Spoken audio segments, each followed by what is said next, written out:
लपेट के बिना किसी मायावी चक्र के देश और यूपी की 4 सबसे बड़ी खबरों को घेरने मैं राधिका राज लेकर आई हूं 4 का चक्रव्यूह।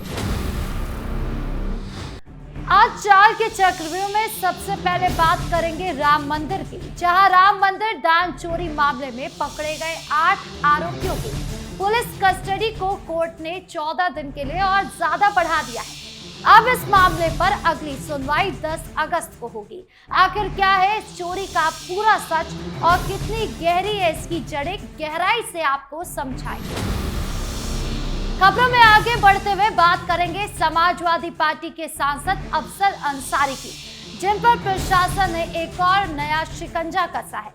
अफजल अंसारी के खिलाफ हथियारों के दुरुपयोग और आधिकारिक फाइलें गायब करने के गंभीर आरोपों में दूसरी एफआईआर दर्ज की गई है। क्या है पूरा मामला, कैसे बढ़ रही है सांसद की मुश्किलें, आपको बताएंगे। तीसरी खबर बरेली से है, जहां आगामी कांवड़ यात्रा को लेकर प्रशासन ने अपनी कमर कस ली है।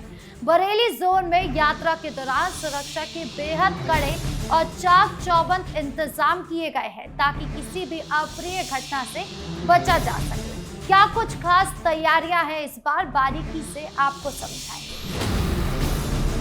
4 के चक्रव्यूह के आखिरी हिस्से में बात करेंगे एआईएम और असदुद्दीन ओवैसी, जिन्होंने ऐसा चक्रव्यूह तैयार किया है जिसके लपेटे में अब अखिलेश यादव और समाजवादी पार्टी आ गए हैं।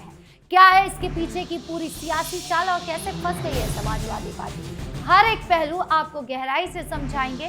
तो चलिए बिना किसी देरी के शुरू करते हैं 4 का चक्रव्यूह। सबसे पहले बात करते हैं अयोध्या राम मंदिर चढ़ावा चोरी मामले की। भक्तों द्वारा राम मंदिर में चढ़ाए गए दान और चढ़ावे की चोरी का ये मामला इन दिनों काफी चर्चा में है। इस मामले में पकड़े गए सभी 8 आरोपियों की न्यायिक हिरासत को कोर्ट ने चौथी बार 14 दिनों के लिए बढ़ा दिया है। अब इस मामले की अगली सुनवाई 10 अगस्त को होगी। राम मंदिर जैसी पवित्र जगह से जुड़े इस चोरी के मामले में करोड़ों लोगों की आस्था जुड़ी हुई है, इसलिए पुलिस और प्रशासन इस पूरे प्रकरण को बेहद गंभीरता से ले रहे हैं। सभी 8 आरोपियों पर भ्रष्टाचार निवारण अधिनियम समेत कई सख्त धाराएं लगाई गई है। कोर्ट में पेशी के दौरान आरोपियों को वीडियो कॉन्फ्रेंसिंग के जरिए जेल में ही अदालत से जोड़ा गया था। विशेष न्यायाधीश रजत वर्मा ने सुनवाई के दौरान सभी 8 को 10 अगस्त तक के लिए जेल में रखने का सख्त आदेश दिया है। पुलिस की पूछताछ में कई महत्वपूर्ण खुलासे हो चुके हैं और एसआईटी टीम भी अपनी अंतिम रिपोर्ट तैयार करने में पूरी तरह जुट गई है। आम लोग इस मामले पर लगातार नजर रखे हुए हैं, उम्मीद कर रहे हैं कि दोषियों को जल्द से जल्द कड़ी से कड़ी सजा मिले ताकि भविष्य में कोई ऐसा गलत काम करने की हिम्मत ना कर सके। अब 10 अगस्त को होने वाली अगली सुनवाई में क्या कुछ नया खुलासा होता है, यह भी देखना बाकी होगा।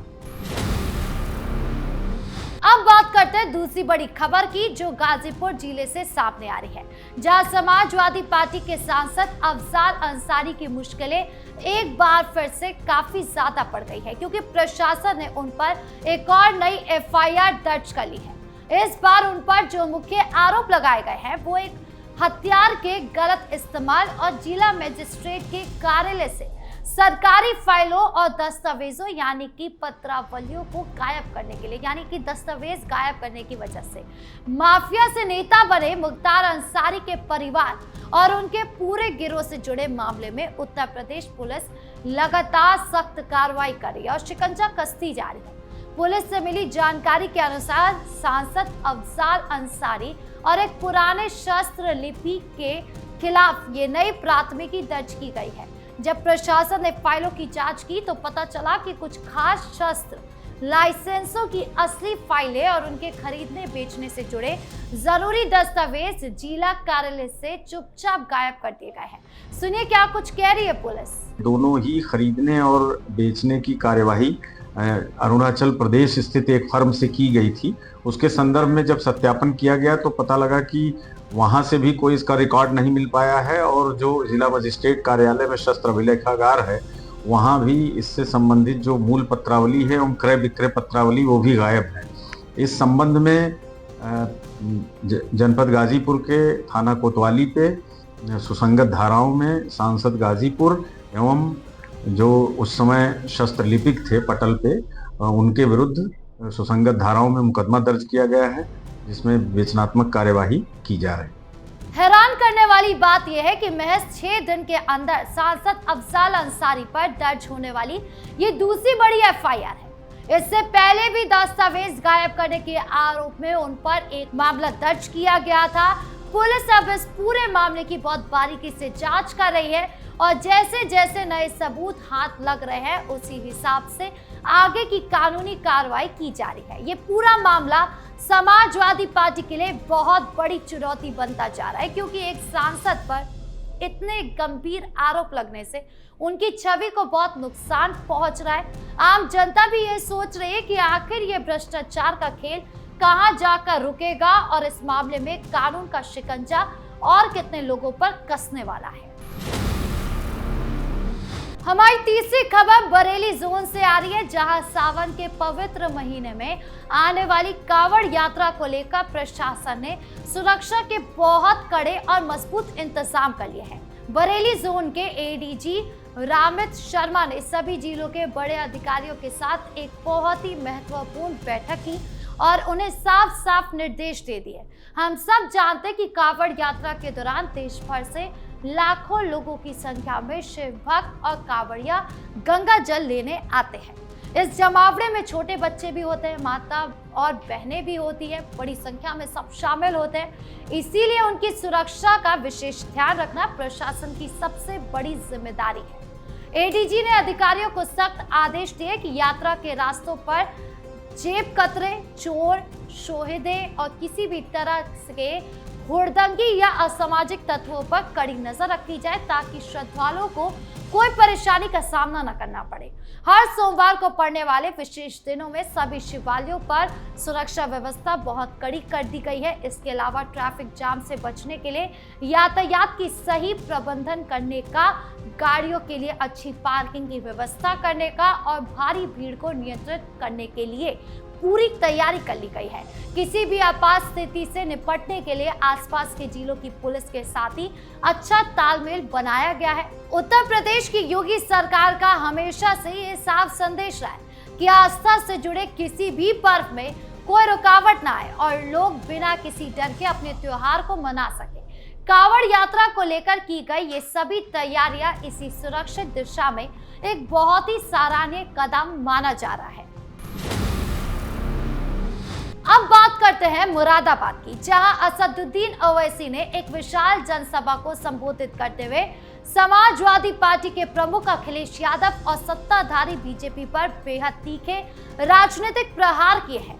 इस दौरान ओवैसी ने एक ऐसा बड़ा सियासी दांव चल दिया है जिससे उत्तर प्रदेश की राजनीति में अचानक भूचाल आ गया। उन्होंने समाजवादी पार्टी को गठबंधन का खुला ऑफर देते हुए तंज कसते हुए कहा, अगर आने वाले समय में अखिलेश यादव मुख्यमंत्री की कुर्सी संभालेंगे तो वो भी उनके सामने बिल्कुल बराबरी में बैठकर जनता के हक और इंसाफ की बात करेंगे। इसके साथ ही उन्होंने सपा की कार्यशैली पर कड़े सवाल उठाते हुए पूछा कि जब उनकी पूर्ण बहुमत की सरकार सत्ता में थी तब जवाहर यूनिवर्सिटी को कानूनी रूप से बचाने या नियमित करने का रास्ता क्यों नहीं निकाला गया। ओवैसी ने मुस्लिम समुदाय के लोगों से पुरजोर अपील की कि वो अब केवल किसी भी दल का वोट बैंक बनकर ना रहे, बल्कि अपनी खुद की मजबूत राजनीतिक ताकत और लीडरशिप तैयार करे ताकि वो अपने अधिकारों की लड़ाई खुद लड़ सके। ओवैसी के इस मास्टर स्ट्रोक और सियासी ऑफर से यूपी की राजनीति में सरगर्मी काफी तेज हो गई है। तो 4 के चक्रव्यूह में आज के लिए बस इतना ही। राम मंदिर चढ़ावा चोरी के मामले में न्यायिक प्रक्रिया तेजी से आगे बढ़ रही है। सपा सांसद अफजाल अंसारी पर लगातार कार्रवाई हो रही है। कांवड़ यात्रा को लेकर प्रशासन पूरी तरह अलर्ट मोड में है और ओवैसी की रैली में दिए गए बयानों ने सियासी गलियारों में नई बहस छेड़ दी है।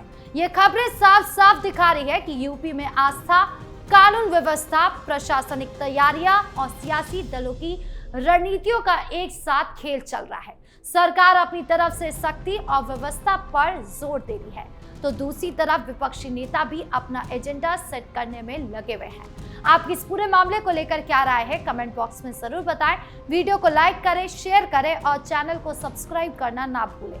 धन्यवाद।